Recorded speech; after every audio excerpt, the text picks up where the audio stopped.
Hello बच्चों, welcome to our YouTube channel. तो आज हम करेंगे 9th स्टैंडर्ड के मैथमेटिक्स 1 का चैप्टर नंबर 2 जिसका नाम है रियल नंबर्स।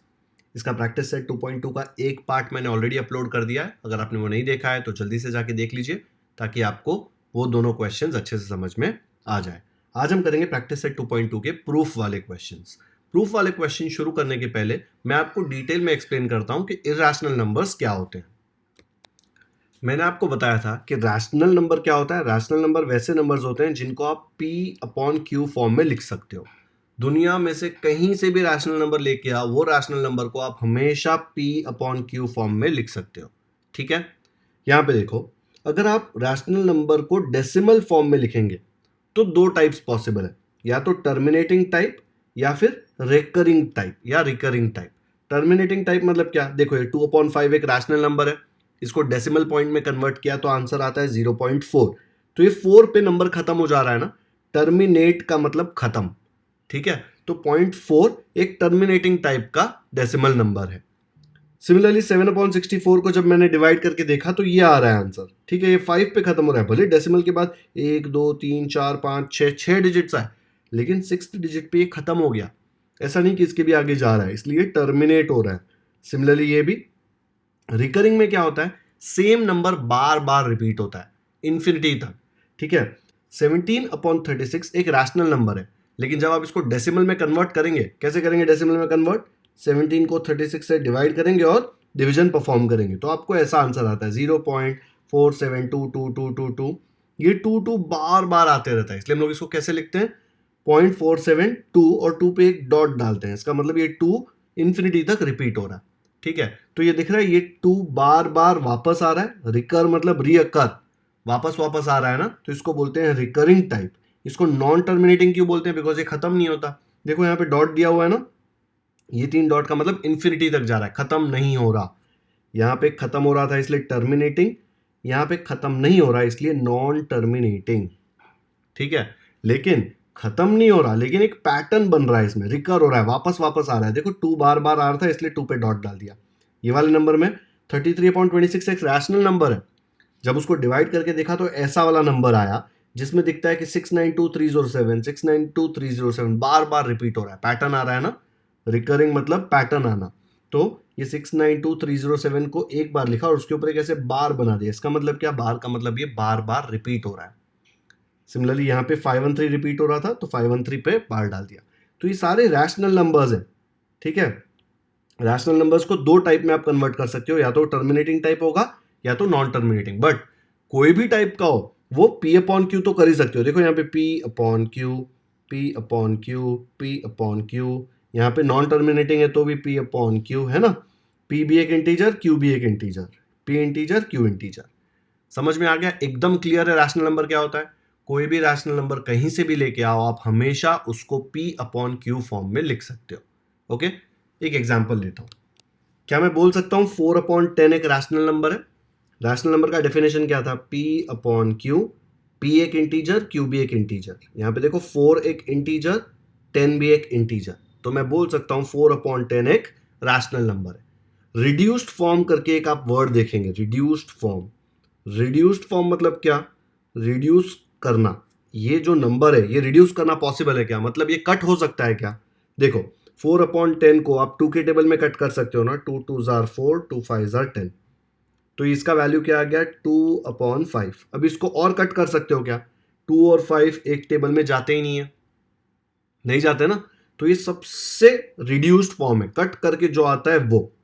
ओके, सेम है 4/10 और 2/5 का वैल्यू सेम होता है। डिवाइड करके चेक करेंगे तो 4/10 आपको क्या मिल रहा था, देखो यहाँ पे 4/10 को डेसिमल फॉर्म में लिखना है तो क्या करेंगे, नीचे देखो 1 के बाद एक जीरो है, तो जब मैं इसको डेसिमल में कन्वर्ट करूंगा तो 0.4 आएगा ना आंसर। वैसे ही 2/5 करो, 5, ये डेसिमल डाल के 0, 5 4s are 20, 20 0, क्या आ गया 0.4 आ गया ना। तो 2/5 एंड 4/10 का वैल्यू सेम है, लेकिन 2/5 कट करके आपने उसको निकाला है, इसलिए वो रिड्यूस्ड फॉर्म है।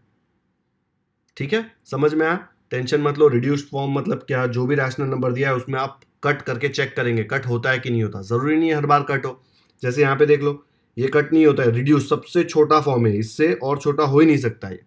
ये सारे देखो यहाँ पे कोई कट नहीं हो रहा। आप चेक करना, कट होता है तो कट कर देंगे, नहीं होता तो वो सबसे रिड्यूस्ड फॉर्म है। ओके, रिड्यूस्ड मतलब कट करके जो आंसर है वो आया समझ में। चलो अब देखते हैं इर्रेशनल क्या होता है। रैशनल में जब आप डेसिमल में लिखेंगे तो या तो वो टर्मिनेटिंग होगा या तो वो रिकरिंग होगा। इर्रेशनल जब करेंगे तो ना तो वो टर्मिनेटिंग होगा ना वो रिकरिंग होगा, दोनों में से कुछ भी नहीं होगा। ऐसे नंबर्स को बोला जाता है इर्रेशनल।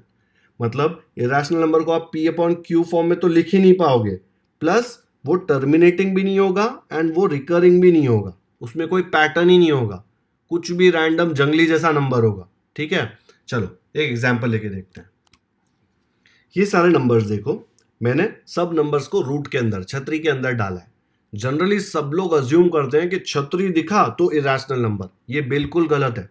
हमेशा जब रूट दिखा उसका मतलब ये नहीं होता कि वो इरेशनल नंबर है। ठीक है, ये √2 एंड √3 इरेशनल है, लेकिन √4 तो आप सॉल्व कर सकते हैं। √4 कैसे सॉल्व करेंगे, देखो 4 को फैक्टराइज करो, 2 2s are 4, 2 1s are 2, तो √4 को मैं क्या लिख सकता हूँ, √4 को मैं लिख सकता हूँ root of 2 into 2, which is nothing but root of 2 square ना। 2 इंटू 2 क्या होता है, 2 स्क्वायर, तो ये स्क्वायर और ये छतरी कट जाएगा, करेक्ट, ये स्क्वायर और ये छतरी कटेगा और आंसर क्या आया 2। तो देखो √4 का वैल्यू आ गया 2 which is an integer, and 2 को तो मैं लिख सकता हूं 2/1, तो it is a rational number. छतरी वाला नंबर ही था लेकिन इट इज रैशनल। जरूरी नहीं है कि छतरी के अंदर नंबर है तो इरैशनल होगा। जो परफेक्ट स्क्वायर्स होते हैं ना वो रूट के अंदर होने के बाद भी रैशनल होते हैं। जैसे यहाँ पे √9 चेक करो, 9 इज नथिंग बट 3 स्क्वायर ना, तो हम लोग √9 को ऐसे लिख सकते थे ना, रूट ऑफ 3 स्क्वायर, फिर ये स्क्वायर और छतरी कैंसिल तो बचेगा 3, 3 को मैं लिख सकता हूँ 3/1। तो ये √9 भी एक रैशनल नंबर है। तो पहले तो सबसे पहले दिमाग में से ये निकाल दो कि अगर रूट में लिख दिया तो इरैशनल नहीं, सारे नंबर जो रूट के अंदर होते हैं वो इरैशनल नहीं होते। जो परफेक्ट स्क्वायर्स होते हैं ना, जैसे 4 9 16 25, ये सारे 36, ये देखो ना 2 square 3 square 4 square 5 square 6 square, ये सारे रूट के अंदर आएंगे ना तो भी रैशनल रहेंगे। ठीक है, दिमाग में से निकाल दिया कि ये गलत है कि रूट के अंदर आया मतलब 100% इरैशनल, नहीं ऐसा नहीं होता। ओके, तो 2 का स्क्वायर रूट कैसे निकालोगे, 2 का स्क्वायर रूट निकालने के लिए आपको एक नया मेथड सीखना पड़ेगा, डिवीजन मेथड। अभी डिवीजन मेथड थोड़ा ट्रिकी है और पूरे चैप्टर में यूज नहीं हो रहा, इसलिए आपको मैं बहुत ज़्यादा डिटेल में नहीं सिखा रहा। टेक्स्ट बुक में डिवीजन मेथड दिया हुआ है, आपको मैं थोड़ा सा एक्सप्लेन कर दूंगा, समझ लो, नहीं तो ये पोर्शन खत्म होने के बाद मैं आपको डिवीजन मेथड भी सिखा दूंगा। ये जो लेक्चर है बहुत लंबा हो रहा है, ये लंबा हो रहा है बिकॉज मैं नहीं चाहता कि आप बहुत सारी चीज़ें सीधा याद कर लेके √2 सीधा इरैशनल है। आपको पता होना चाहिए कि √2 इरैशनल क्यों है। ठीक है, तो √2 इरैशनल क्यों है उसके फाइंड आउट करने के 2 तरीके हैं, एक आप कैलकुलेट करो और दूसरा है कि कोई प्रूफ करो कि उससे पता चल जाए कि √2 इरैशनल है। पहले हम कैलकुलेशन देखते हैं √2 इरैशनल क्यों है। तो यहाँ पे टेक्स्ट बुक में डिवीजन मेथड दिया हुआ है, ये स्पेलिंग डिवीजन है, ठीक है, DIVISION, डिवीजन मेथड। तो डिवीजन मेथड से हम लोग स्क्वायर रूट कैलकुलेट कर सकते हैं। तो यहाँ पे 2 and 3 का डिवीजन मेथड से स्क्वायर रूट निकाला है। ये डिवीजन मेथड पे मैंने 7th स्टैंडर्ड में एक ऑलरेडी एक्स्ट्रा वीडियो बना दिया है, यहाँ पे राइट साइड में ऊपर उसका लिंक आ जाएगा, वो लिंक पे आप क्लिक करेंगे तो आपको डिवीजन मेथड से स्क्वायर रूट कैसे निकालते हैं वो वहाँ पे समझ में आ जाएगा। वो वीडियो देखो ताकि ये 2 और 3 आपके लिए ईजी हो जाए। तो डिवीजन मेथड यूज करके 2 का स्क्वायर रूट इन्होंने निकाला, ये देखो 1.41421, कुछ भी रिपीट नहीं हो रहा, कोई पैटर्न नहीं बन रहा। ठीक है, तो ये टर्मिनेटिंग टाइप का भी नहीं है और रिकरिंग भी नहीं, खत्म भी नहीं हो रहा, टर्मिनेट भी नहीं हो रहा और रिकरिंग भी नहीं है। इसका मतलब क्या है कि 2 एक इरैशनल नंबर है। अगर रैशनल नंबर होता तो या तो ये खत्म हो जाता या फिर इसमें कोई पैटर्न आ जाता कि सेम नंबर रिपीट हो रहा है, या 3-4 नंबर वैसे हैं जो साथ में रिपीट हो रहे हैं, 5 नंबर भी साथ में रिपीट हो सकते हैं, लेकिन यहाँ पे तो कोई पैटर्न ही नहीं बनता, इसलिए 2 एक इरैशनल नंबर है। सिमिलरली 3 का भी जब स्क्वायर रूट निकालूंगा तो आपको समझ जाएगा देख के कि इसमें कोई पैटर्न नहीं है। आप कैलकुलेटर के अंदर भी √2 निकालोगे ना तो आपको समझ में आएगा कि √2 निकालने में 2 में कोई पैटर्न नहीं बनता। ठीक है, तो 2 इसीलिए एक इरैशनल नंबर है, वैसे ही 3 भी एक इरैशनल नंबर है। अब ये तो हो गया कैलकुलेशन करके पार्ट। ठीक है, अभी हम लोग इसको क्या करेंगे, एक प्रूफ करेंगे और प्रूफ में बताएंगे कि 2 एक इरैशनल नंबर क्यों है। तो यहां पे देखो √2 एक इरैशनल नंबर है, ये आपको प्रूव करना है। ठीक है, हमको पता है वो है, लेकिन फिर भी प्रूव करना है। तो ये प्रूव करने का एक नया मेथड सीखेंगे हम, जिसका नाम है इनडायरेक्ट प्रूफ। इनडायरेक्ट का मतलब क्या? डायरेक्ट नहीं, सीधा सीधा नहीं जाएगा, उल्टा जाएगा। इसको कॉन्ट्राडिक्शन मेथड भी बोलते हैं। कॉन्ट्राडिक्ट करना मतलब क्या? उल्टा करना। जैसे आपकी मम्मी ने आपको बोला पढ़ाई करो, तो आप उल्टा करोगे, पढ़ाई नहीं करोगे, मस्ती करोगे। टीचर ने बोला चुप बैठो, तो आप चुप नहीं बैठोगे, आवाज करोगे, उल्टा करते हो ना, उसको बोलते हैं कॉन्ट्राडिक्ट करना। वैसे ही इनडायरेक्ट मतलब सीधा नहीं करना, उल्टा करना। तो उन्होंने बोला प्रूव करो कि √2 एक इरेशनल नंबर है, तो हम बोलेंगे भाई हम तो उल्टे हैं, हम सीधा नहीं करेंगे, हम उल्टा करेंगे। हम अज्यूम करेंगे कि √2 एक रैशनल नंबर है। उसने बोला था प्रूव करो कि इरेशनल है, हम बोलेंगे let us assume that √2 is rational. इसलिए प्रूफ का नाम ही इनडायरेक्ट प्रूफ है, ठीक है। टेंशन मतलब बहुत ही ईजी है। क्या किया? उसने बोला प्रूव करो इरेशनल है, हमने बोला लेट अस अज्यूम कि रैशनल है, उल्टा अज्यूम कर लिया। अगर मैंने अज्यूम किया कि √2 रैशनल है, तो मैंने बोला था आपको पूरी दुनिया में से कहीं से भी कोई भी रैशनल नंबर लेके आओ, उसको मैं P/Q फॉर्म में लिख सकता हूँ ना। ये सब मत देखो यहाँ पे। तो मैं √2 को सीधा P/Q फॉर्म में लिख सकता हूँ, क्योंकि मैंने तो अज्यूम कर लिया कि √2 रैशनल है। तो √2 इक्वल टू P/Q आ गया, ठीक है। अब ये P/Q क्या है? P/Q is the reduced form of rational number, मतलब कट कट करके जो भी सबसे छोटा रिड्यूस्ड फॉर्म आया वो है P/Q। ओके, तो P एंड Q में कोई कॉमन नहीं है। अगर कुछ कॉमन होता तो और कट होता ना। ये मैंने आपको रिड्यूस्ड फॉर्म बताया था, 4/10 था, तो मैंने उसको कट किया था, 2 2 2 5 तो ये सबसे 2/5 जो आंसर है ना, वो रिड्यूस्ड फॉर्म है, इससे ज्यादा और कट नहीं हो सकता, ठीक है। एंड P एंड Q क्या है? P एंड Q है इंटीजर, बिकॉज P/Q तो एक रैशनल नंबर है। ओके, तो मैंने बोला लेट अस अज्यूम, ये अज्यूम हमने किया है, ठीक है। Let us assume that √2 is rational. हमने अज्यूम कर लिया कि √2 इज रैशनल। तो मैं बोल सकता हूं अगर √2 रैशनल है तो मैं √2 को ऐसे लिख सकता हूं, √2 इक्वल टू P/Q। अब ये √2 बहुत बीच में आ रहा है, ठीक है। तो मैंने √2 हटाने के लिए क्या करना पड़ेगा? स्क्वायर करना पड़ेगा। खाली √2 को स्क्वायर करूंगा तो P और Q बोलेंगे क्या भाई शादी में आया क्या? P और Q को भी स्क्वायर करना पड़ेगा, दोनों साइड स्क्वायर करना पड़ता है ना। तो हमने इसको भी स्क्वायर किया और इसको भी स्क्वायर किया। जब √2 को स्क्वायर किया तो स्क्वायर और छतरी कटो के आंसर आ जाएगा 2, और राइट साइड में मुझे मिलेगा P² एंड Q²। ये P छोटा P है, हमने क्या किया? दोनों साइड को स्क्वायर किया रूट हटाने के लिए। अब ये Q² नीचे से इस तरफ जाएगा तो मल्टीप्लाई हो जाएगा ना, तो Q² यहाँ पे क्या मल्टीप्लाई हो गया। क्या मिल गया मुझे? P² equal to 2Q²। अब मुझे बताओ अगर कोई भी नंबर, ठीक है, कोई भी नंबर ले लो, वो ऐसा लिखा हो 2 इंटू समथिंग, तो मैं ये नंबर के बारे में क्या बोल सकता हूं? ये नंबर इवन है कि ऑड है? इवन नंबर क्या होता है? इवन नंबर 2 का मल्टीपल होता है ना। तो अगर कोई भी नंबर 2 का मल्टीपल है, 2 मल्टीप्लाइड बाय समथिंग, तो ये नंबर कौन सा टाइप का नंबर होगा? इवन नंबर होगा ना। तो ये देखो P² जो है, ठीक है, P² क्या है? 2 मल्टीप्लाइड बाय Q²। दिख रहा है यहाँ पे P² is 2 multiplied bye Q²। तो अगर P² 2 का मल्टीपल है तो मैं क्या बोल सकता हूँ कि P² क्या है? P² एक इवन नंबर हो जाएगा ना, बिकॉज P² 2 का मल्टीपल है। ये यहाँ पे लिखा हुआ है देखो, P² इक्वल टू 2Q²। तो मैं सीधा बोल सकता हूं कि देयरफॉर P² इज इवन। आया समझ में? 2 का मल्टीपल है तो इवन ही होगा ना, तो P² इज इवन। अगर P² इवन है तो P भी इवन होगा। क्यों?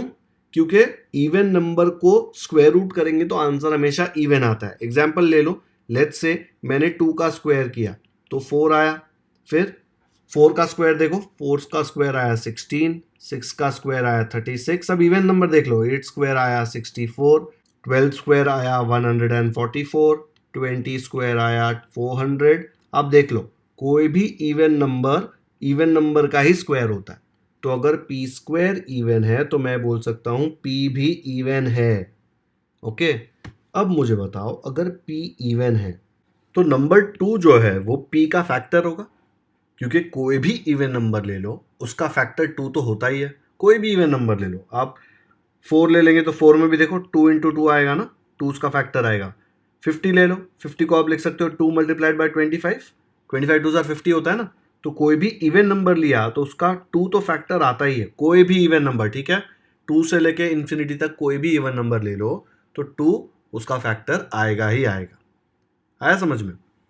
अब 2 अगर p का फैक्टर है, ठीक है, तो यहां देखो 2q² इक्वल टू p² लिखा हुआ है, ये वाला रिलेशन अच्छे से देखो, ठीक है। तो ये p को मैंने बताया ना, कोई भी इवन नंबर, जैसे कि सपोज मैंने 10 लिया तो 10 को मैंने 2 इंटू 5 लिख दिया।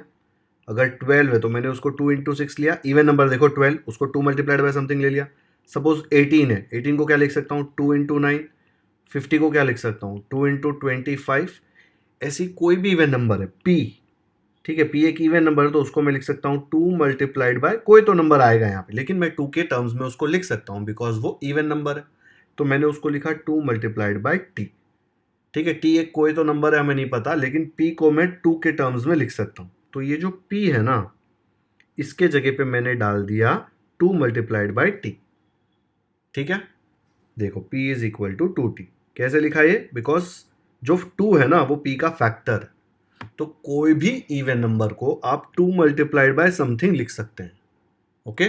तो p अगर इवन नंबर है, p देख के डरो मत बच्चों, p अगर एक इवन नंबर है, इसको इवन नंबर जैसे देखो, इसके यहाँ पे इमेजिन करो कि 50 लिखा हुआ है, तो अगर 50 इवन नंबर है तो मैं उसको 2 मल्टीप्लाइड बाय 25 लिख सकता हूँ ना, लेकिन यहाँ पे 50 थोड़ी ना है, तो उसको मैं 2 multiplied by some number t लिख सकता हूँ, बट 2 के टर्म्स में लिख तो सकता ही हूँ, ठीक है। तो p को मैंने लिख दिया 2 मल्टीप्लाइड बाय t, ओके। अभी इसको स्क्वायर करो दोनों साइड को, इधर स्क्वायर किया तो p², इसको स्क्वायर किया तो आ जाएगा 2² t², 2² हो जाएगा 4, तो मुझे मिलेगा p² इक्वल टू 4t²। ये t क्या है, t एक इंटीजर है, ठीक है, क्योंकि हम लोग ने देखा ना 10 को लिखा 2 मल्टीप्लाइड बाय 5, 2 इंटू एक इंटीजर हो गया ना इवन नंबर। 12 को क्या लिखेंगे, 2 मल्टीप्लाइड बाय 6। कोई भी नंबर को आप 2 इंटू इंटीजर में कन्वर्ट कर सकते हो, इवन नंबर को। आ गया समझ में यहाँ पे। तो p² का वैल्यू 4t² निकाल लिया मैंने। अब p² का वैल्यू यहाँ पे सब्सटीट्यूट कर दो 4t², तो क्या मिलेगा, 2q² ऐसे ही रहेगा, ये p² के जगह पे मुझे मिलेगा 4t²। कट करो, ये 2 को इधर भेजो, तो ये 2 नीचे जाएगा तो 4 डिवाइड बाई 2 2 हो जाएगा, तो क्या आ जाएगा, q² इक्वल टू 2t², है ना। अब देखो q² इक्वल टू 2t² है, q² 2 मल्टीप्लाइड बाय समथिंग है, दिख रहा है, q² is equal to 2 multiplied by something, मतलब 2 मल्टीप्लाइड बाय t²। कोई भी नंबर अगर 2 मल्टीप्लाइड बाय समथिंग है मतलब वो इवन है, q² is 2 multiplied by something, तो q² क्या बन गया, इवन। अगर q² इवन है तो q भी इवन, ओके। और अगर q इवन है, कोई भी इवन नंबर का 2 तो फैक्टर होता ही है, तो 2 is a factor of q, okay. अगर 2 q का फैक्टर है तो आपको समझा, देखो p का भी 2 था फैक्टर, देखो यहाँ पे 2 is a factor of p, and q भी देखो यहाँ पे 2 is a factor of q। तो p और q दोनों का 2 फैक्टर है, ओके। तो यहाँ पे p और q को आप 2 multiplied by something 2 multiplied by something लिख सकते हो ना, है ना। बट वो तो पॉसिबल ही नहीं है, क्योंकि हम लोगों ने लिया था कि no common factor, p and q is the reduced form of rational number, hence p and q have no common factor। But यहाँ तो देखो 2 भी q का फैक्टर है एंड 2 p का भी फैक्टर है, बट हमने तो बोला था नो कॉमन फैक्टर। इसका मतलब क्या, कि हमने जो अज्यूम किया था ना, ये लेट अस अज्यूम कि ये रैशनल नंबर है, ये जो अज्यूम किया वो गलत है, क्योंकि अगर मैं ये अज्यूम कर रहा हूं तो p and q have a common factor, no common factor नहीं है, उनका एक कॉमन फैक्टर आ रहा है जो है 2, मतलब ये स्टेटमेंट कॉन्ट्राडिक्टरी है, ठीक है। कि अगर हमने इसको रैशनल अज्यूम किया तो p and q common factor आते हैं उसके 2, इसीलिए जो हमने अज्यूम किया वो गलत है। Our assumption that root 2 is a rational number is wrong. Therefore, root 2 is an irrational number. आया समझ में। ऐसे ही आप कोई भी √3 √5 सबका प्रूव कर सकते हो कि वो इरेशनल नंबर है, ओके। ये प्रूफ थोड़ा अलग टाइप का है बच्चों, ये 5-6 टाइम लिखना पड़ेगा आपको, लेकिन लॉजिक आपको ये समझ में आना चाहिए कि कोई भी इवन नंबर होगा ना, कोई भी इवन नंबर को आप 2 मल्टीप्लाइड बाय समथिंग में लिख सकते हो, कितना भी बड़ा इवन नंबर ले लो।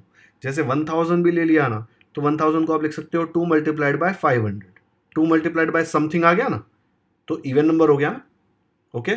तो कोई भी इवन नंबर को लिख सकते हो। तो p और q देख के डरने का नहीं, हमारे लिए तो p क्या है, एक इवन नंबर, बस वैसे ही देखना है, ठीक है। अच्छे से ये देख लो, ये हम लोगों ने किया कि √2 एक इर्रेशनल नंबर है, ये बहुत काम आने वाला है। याद रखना कि √2 एक इर्रेशनल नंबर है। ये यूज करके अभी हम लोग प्रैक्टिस सेट करते हैं। प्रैक्टिस सेट 2.2 का फर्स्ट क्वेश्चन है, show that 4√2 is N irrational number. अभी आपको इतना पता है कि √2 जो है अकेला वो इर्रेशनल है, उसके साथ 4√2 आ गया, वो इर्रेशनल है कि नहीं मुझे नहीं पता, उसने वो प्रूव करने बोला है। क्या? Show that 4√2 is N irrational number. अब 4√2 इर्रेशनल नंबर प्रूव करने के लिए हम लोग एक अलग टाइप का मेथड यूज करेंगे जिसको बोलेंगे इनडायरेक्ट प्रूफ। इनडायरेक्ट प्रूफ मतलब सीधा सीधा नहीं, घुमा के करेगा, उल्टा करेगा। इनडायरेक्ट प्रूफ को एक और चीज बोलते हैं, इसको बोलते हैं कॉन्ट्राडिक्शन। कॉन्ट्राडिक्शन मतलब आपको जो बोला गया वो मत करो, उसका उल्टा करो। जैसे टीचर आपको क्लास में बोलते हैं चुप बैठो, आवाज मत करो, तो आप लोग ज्यादा बात करोगे। ऑनलाइन क्लास चल रही, टीचर बोलेगी कैमरा ऑन करो, तो आप कैमरा ऑफ कर दोगे। जो भी टीचर बोल रही है उसका उल्टा करते हो, कॉन्ट्राडिक्ट करते हो। तो ये जब प्रूव करना है तो हम लोग कॉन्ट्राडिक्शन मेथड यूज करेंगे। मतलब उसने क्या बोला, 4√2 इर्रेशनल नंबर, ये प्रूव करके बताओ। तो हम लोग बोलेंगे भाई तू जो बोल रहा है बोल, हम तो उल्टा करेंगे। हम लोग अज्यूम करेंगे कि 4√2 क्या है, इर्रेशनल बोल रहा था ना, हम अज्यूम करेंगे कि रैशनल है, जो होता है कर ले। ठीक है, तो हम लोग लिख देंगे let us assume 4√2 is a rational number. तो यहां पे हमने अज्यूम कर लिया कि 4√2 इज अ रैशनल नंबर। यहां पे सबसे इंपॉर्टेंट वर्ड क्या है, अज्यूम। हमने अज्यूम किया है, हमको पता नहीं है कि ये ट्रू है कि नहीं, आगे जाके पता चलेगा। ठीक है, पता चलने ही वाला है कि हमने गलत अज्यूम किया। अभी √2 का किया ना वैसे। अभी अगर हमने अज्यूम किया कि ये रैशनल नंबर है, तो रैशनल नंबर क्या होता है? रैशनल नंबर एक ऐसा नंबर होता है जिसको आप P/Q फॉर्म में लिख सकते हो, एंड जिसमें P एंड Q दोनों इंटीजर होने चाहिए और Q जीरो नहीं हो सकता। यही होता है ना रैशनल नंबर। तो अगर 4√2 एक रैशनल नंबर है तो मैं 4√2 को P/Q फॉर्म में लिख सकता हूं क्या? ऑब्वियसली लिख सकता हूं, बिकॉज हमने अज्यूम किया है कि वो रैशनल नंबर है। अगर अज्यूम किया है तो लिख भी सकते हैं। तो कैसे आ जाएगा नेक्स्ट स्टेप? ऐसे लिख सकता हूं नेक्स्ट स्टेप कि अगर 4√2 एक रैशनल नंबर है तो 4√2 should be equal to P/Q। लिख सकता हूं ना ये फॉर्म में, कोई भी रैशनल नंबर को आप P/Q फॉर्म में लिख सकते हैं। ठीक है, अब यहां पे P और Q क्या है, P and Q are integers. आप ऐसे भी लिख सकते थे PQ belong to integers sets के लैंग्वेज में, या फिर आप ऐसे लिख सकते हैं P and Q are integers and Q not equal to zero. क्योंकि Q जीरो हो गया तो प्रॉब्लम हो जाएगा, जीरो से डिवाइड करना हमको नहीं आता है। ठीक है, इसलिए Q जीरो नहीं हो सकता, क्योंकि यहाँ पे जीरो आया तो ये रैशनल नंबर हो ही नहीं सकता। ओके, तो ये हमेशा याद रखना, कोई भी रैशनल नंबर में P एंड Q इंटीजर्स होते हैं और नीचे डिनोमिनेटर में जीरो नहीं आ सकता। अब यहाँ पे ये 4 को मैं इधर भेज सकता हूँ क्या? भेज सकता हूँ ना ऑब्वियसली। तो क्या मिलेगा मुझे मिलेगा therefore square root of 2 is equal to P/4। और ये Q तो ऐसे ही रहेगा, ये P/Q ऐसे ही लिखा, ये 4 इधर मल्टीप्लाई हो रहा था तो वहां जाके डिवाइड हो जाएगा। ठीक है, अब मुझे बताओ, अगर P इंटीजर, Q इंटीजर है, 4 भी एक इंटीजर है ना, तो ये पूरा 4 को आप एक इंटीजर से मल्टीप्लाई करेंगे तो इंटीजर ही आएगा। करेक्ट? इंटीजर अपॉन इंटीजर क्या होता है? रैशनल नंबर होता है ना। तो क्या मैं बोल सकता हूं कि ये साइड में जो ये नंबर है वो रैशनल नंबर है? पक्का समझा? देखो P/Q तो रैशनल नंबर था ही। ठीक है, P में नीचे 4 आया, 4/Q, तो भी ये रैशनल नंबर है। रैशनल नंबर का डेफिनेशन क्या होता है कि भाई दोनों न्यूमरेटर और डिनोमिनेटर इंटीजर होने चाहिए, नंबर के ऊपर नंबर एंड दोनों नंबर इंटीजर। Q एक इंटीजर है, हमने पता किया था, वो हमने लिखा है। 4 से अगर मैं Q को मल्टीप्लाई करूंगा तो वो भी एक इंटीजर बनेगा। इंटीजर अपॉन इंटीजर एक रैशनल नंबर बनेगा। तो मुझे क्या आ रहा है, √2 इक्वल टू रैशनल नंबर। अगर ये रैशनल नंबर है तो √2 इक्वल टू दिया है ना यहाँ पे, तो √2 इक्वल टू रैशनल नंबर हो जाएगा। समझा ना? तो कैसे लिखेंगे इसको? तो यहाँ पे मैं लिखूंगा P and Q are integers, ये तो हमको पता था। देयरफॉर 4 नीचे आ गया तो भी ये पूरा नंबर एक रैशनल नंबर रहेगा। मैंने आपको समझाया कि 4 को अगर मैं इंटीजर से मल्टीप्लाई करूंगा तो नीचे इंटीजर ही आएगा ना। लेट्स से Q 7 है तो 4 मल्टीप्लाइड बाय 7 28 आएगा ना, वो भी एक इंटीजर है, इधर भी एक इंटीजर है। इंटीजर अपॉन इंटीजर एक रैशनल नंबर है। तो ये अगर रैशनल नंबर है तो √2 इक्वल टू रैशनल नंबर लिख सकता हूं। करेक्ट? बट हमको तो पता है कि √2 तो रैशनल नंबर नहीं है। हमने इतनी मेहनत करी इसके पहले 7-8 मिनट 10 मिनट तक एक ही प्रूफ किया, क्या प्रूव करने के लिए कि भाई √2 इरैशनल है। लेकिन हमने ये सब किया तो हमको क्या आ रहा है कि √2 तो एक रैशनल नंबर है। इसका मतलब क्या है, हम लिख सकते कि √2 तो रैशनल नंबर नहीं है, ये हमको पता है, √2 तो इरैशनल है। इसका मतलब भाई तू जो अज्यूम कर रहा है ना वो ही गलत है, इसलिए गलत आंसर आ रहा है ना। तो जो अज्यूम किया वो गलत है। इसका मतलब 4√2 रैशनल नंबर नहीं है, वो एक इरैशनल नंबर है। इसीलिए इसको बोलते हैं इनडायरेक्ट प्रूफ या फिर कॉन्ट्राडिक्शन। ठीक है, हमने कुछ तो अज्यूम किया जानबूझकर कि वो गलत है, फिर प्रूव कर दिया कि हाँ भाई जो अज्यूम किया था वो गलत है, जो क्वेश्चन में बोल रहा है वही सही है। तो मैं बोल सकता हूँ कि √2 रैशनल नंबर हो ही नहीं सकता, इसलिए हमने जो अज्यूम किया है that assumption is wrong, therefore 4√2 is an irrational number. Okay, तो कैसे लिख देंगे ये, तो हम लोग ऐसा लिख देंगे, बट वी नो दैट, ये मैंने कैपिटल्स में लिखा है ताकि आपके दिमाग में रहे, आप कैपिटल्स में मत लिखना वहां पे। We know that √2 is an irrational number, अभी हमने प्रूव किया था इसके पहले। Therefore I can say our assumption is wrong, therefore 4√2 is an irrational number. यही प्रूव करने बोला था ना, show that 4√2 is an irrational number. तो हम लोग ये जो टाइप का प्रूफ होते हैं ना इसको इनडायरेक्ट प्रूफ या कॉन्ट्राडिक्शन बोलते हैं। बहुत ही सिंपल है, लेकिन ये स्टेप्स थोड़ा एक बार अच्छे से देखेंगे ना तो हर क्वेश्चन जो ऐसा आएगा ना प्रूव करने वाला सेम मेथड से करेंगे। हम लोग रैशनल नंबर फॉर्म में लेंगे, फिर प्रूव कर देंगे कि राइट साइड में जो नंबर आया है वो रैशनल है, लेकिन लेफ्ट साइड में जो आया है वो तो इरैशनल था। तो इरैशनल इक्वल टू रैशनल ऐसे थोड़ी ना हो सकता है, या तो इरैशनल इक्वल टू इरैशनल या फिर रैशनल इक्वल टू रैशनल। यहाँ तो हमको पता है कि √2 तो इरैशनल है, बट बोल रहे हैं कि √2 इक्वल टू रैशनल है, तो मतलब कुछ तो गलत है, इसलिए our assumption is wrong. Therefore ये जो हमने अज्यूम किया था अगर वो गलत है, मतलब क्या सही हो जाएगा कि 4√2 रैशनल नंबर हो ही नहीं सकता, 4√2 इरैशनल नंबर होगा जो उसने पूछा था। वीडियो पॉज करो, एक बार देखो, फिर बिना देखे अपने नोटबुक में लिखने को ट्राई करो।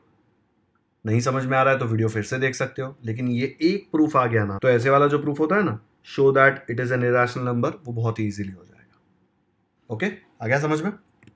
तो हमारा ये हो गया, show that 4√2 is an irrational number. वैसे ही देखो सेकेंड वाला, prove that 3 + √5 is an irrational number. खुद से ट्राई करना एक बार, बहुत ही ईजी है, लेकिन हो सकता है कि आपको डिफिकल्ट लगे क्योंकि अभी अभी जस्ट किया है, तो ये वाला खुद से ट्राई मत करो, मैं कराता हूँ, फिर कोई और नंबर सॉल्व एग्जाम्पल में जो दिया है वो आप खुद से ट्राई कर सकते हो। ठीक है, चलो सेकेंड वाला देखते हैं।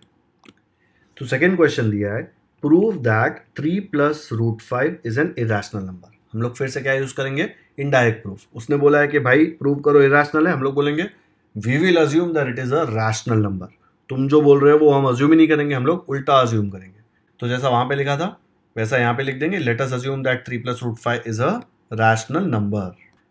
अब यहाँ पे जैसे ही मैंने लिखा कि 3 + √5 is a rational number, assume है ये, तो मैं लिख सकता हूँ कि अगर ये रैशनल नंबर है तो इसको इक्वल टू P/Q फॉर्म में लिख सकते हैं कि कोई भी रैशनल नंबर, ये अगर पूरा एक रैशनल नंबर है तो इसको मैं P/Q फॉर्म में लिख सकता हूँ, where P and Q are integers and ये जो नीचे डिनोमिनेटर है नॉट इक्वल टू 0, है ना। तो अब यहाँ पे √5 वाला जो पार्ट है ना उसको यहीं पे रहने देने का। नेक्स्ट स्टेप में क्या लिखेंगे, हम लिखेंगे therefore √5 is equal to P/Q। ये जो 3 है यहाँ पे प्लस है, उधर जाके माइनस हो जाएगा तो मिलेगा -3। ओके, नेक्स्ट स्टेप में क्या आएगा, देयरफॉर √5 इज इक्वल टू, यहाँ पे इसका डिनोमिनेटर ऐसे 1 ले लो, क्रॉस मल्टीप्लाई करो, P × 1 P minus 3 × Q 3Q, तो क्या आ जाएगा P - 3Q और नीचे हो जाएगा Q। आता है ना क्रॉस मल्टीप्लाई करने, इसका डिनोमिनेटर कुछ नहीं मतलब 1, P × 1 P, बीच में माइनस है तो माइनस, 3 × Q 3Q, और डिनोमिनेटर में Q और 1 को मल्टीप्लाई करके आएगा Q। ओके, तो ये आपको आ गया P - 3Q/Q। डन। अब वापस देखो, P and Q क्या है, इंटीजर्स, तो यहाँ नीचे तो Q है ऑलरेडी इंटीजर, अगर पी एन क्यू इंटीजर है तो ये 3 को जब मैं इंटीजर से मल्टीप्लाई करूंगा तो इंटीजर ही आएगा आंसर। कोई भी इंटीजर अज्यूम कर लो। अगर क्यू 2 होता है सपोज, तो 3 2 जार क्या होता है 6। 6 भी एक इंटीजर है ना। तो जो भी हो क्यू, ये पूरा नंबर एक इंटीजर है। इंटीजर में से इंटीजर सब्ट्रैक्ट करेंगे तो आंसर तो इंटीजर ही आएगा ना। आप 9 माइनस 5 करो, देखो इंटीजर माइनस इंटीजर, आंसर क्या आता है 4। ये भी एक इंटीजर है ना। कोई भी दो इंटीजर ले लो, इंटीजर माइनस इंटीजर करेंगे तो इंटीजर ही आएगा। तो ऊपर भी इंटीजर आएगा पूरे का आंसर, नीचे भी इंटीजर आएगा। इंटीजर अपॉन इंटीजर क्या होता है, रैशनल नंबर होता है ना। तो मैं लिख सकता हूं कि √5 इक्वल टू रैशनल नंबर आ जाएगा।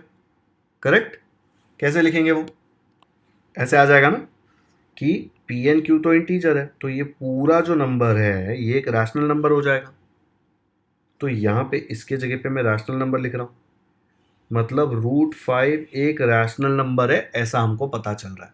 लेकिन मैंने आपको बताया था, जब √2 का सिखाया था तब बोला था √2 √3 √5 √7 ये सारे नंबर्स क्या है, इरैशनल नंबर्स। तो आपको तो ऑलरेडी पता है कि √5 इरैशनल नंबर है, मतलब ये जो आया ये तो रॉन्ग है। अगर ये रॉन्ग है मतलब हमने जो अज्यूम किया वो रॉन्ग है, मतलब ये 3 + √5 एक रैशनल नंबर नहीं है, 3 + √5 एक इरैशनल नंबर है। ठीक है, तो ये जो आया वो गलत है, इसका मतलब हमारा एजम्पशन भी गलत है। तो जैसे इसके प्रीवियस क्वेश्चन में लिखा था सेम टू सेम लिखना है, सिर्फ आंसर में 3 + √5 लिखेंगे। तो कैसे आएगा, ऐसे आ जाएगा, but we know that √5 is an irrational number. अगर √5 रैशनल नंबर है तो our assumption is wrong and therefore ये एजम्पशन रॉन्ग था ना। इसका मतलब 3 + √5 एक रैशनल नहीं एक इरैशनल नंबर है। ओके, एग्जैक्टली सेम मेथड में किया है जैसे फर्स्ट क्वेश्चन किया था।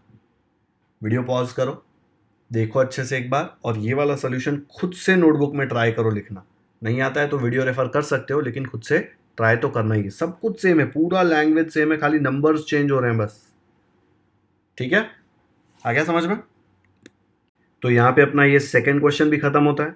तो सेकेंड खत्म करते ही हम लोगों ने प्रैक्टिस सेट 2.2 पूरा खत्म कर दिया। ओके, आया समझ में। थोड़ा अलग सा है ये मेथड, आपने कभी ऐसा 8th स्टैंडर्ड में किया नहीं था, लेकिन 9th स्टैंडर्ड में ऐसे ही लैंग्वेज में आएगा। थोड़ा यूज टू हो जाओ, प्रैक्टिस करते रहो, ताकि आपको ये ऐसा ना लगे कि कुछ नया कर रहे हो। ठीक है, 3-4 बार एक ही क्वेश्चन प्रैक्टिस करने लगोगे तो आपको समझ में आ जाएगा। एक अलग टाइप की लैंग्वेज यूज होती है ना, नहीं तो मैथ्स आपका ऐसा कभी था ही नहीं, बहुत ही सिंपल मैथ्स था 8th स्टैंडर्ड तक।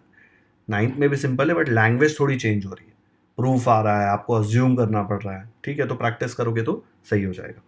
वीडियो पसंद आया तो लाइक ज़रूर करें, इसका लिंक अपने दोस्तों के साथ व्हाट्सएप पर शेयर करें ताकि उनको भी प्रैक्टिस सेट 2.2 अच्छे से समझ में आ जाए। अगर आपने हमारे चैनल को अब तक सब्सक्राइब नहीं किया है तो सब्सक्राइब करना ना भूलें, क्योंकि हम ऐसे ही सारे प्रैक्टिस सेट के डिटेल सोल्यूशंस अपलोड करते रहेंगे। बेल आइकन पर भी क्लिक कर दीजिए ताकि जैसे ही मैं प्रैक्टिस सेट 2.3 का वीडियो अपलोड करूं आपको तुरंत नोटिफिकेशन आए और आप कोई भी इंपॉर्टेंट लेक्चर मिस ना करें। कमेंट सेक्शन में मुझे ज़रूर बताएं कि आपको ये वीडियो कैसा लगा। Thank you so much for watching this video.